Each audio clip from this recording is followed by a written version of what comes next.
আপনার 20 টাকা ধনিয়া তো 20 পিসও হইতো না, এখন আপনি 100 গ্রাম মিলে দেন 30 পিস হোক।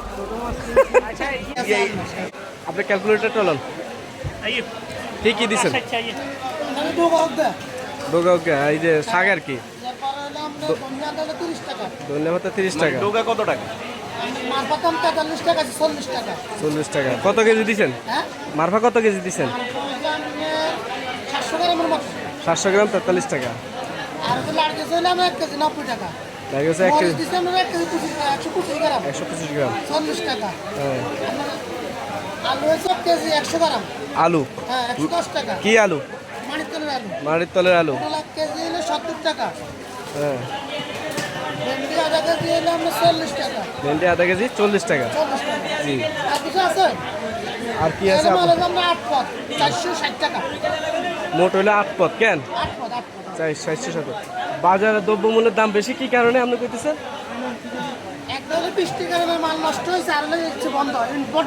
ইনপুট বন্ধ।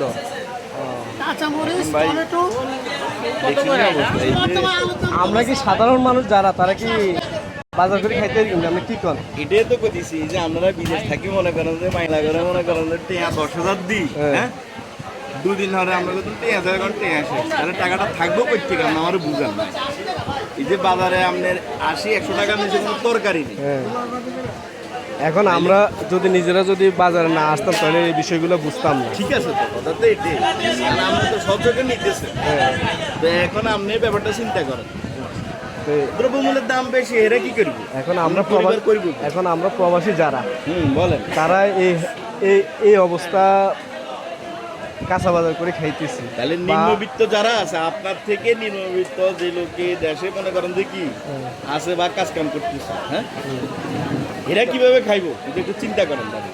বিষয়গুলা আপনাদের এই জন্য আসলে যে যার অবস্থান থেকে পারলে মানুষদেরকে একটু হেল্প করেন বা একটু কি সহযোগিতা করেন, সবার অবস্থান থেকে এটা হইল কি আমাদের সবার কর্তব্য, যেটা আমি মনে করি।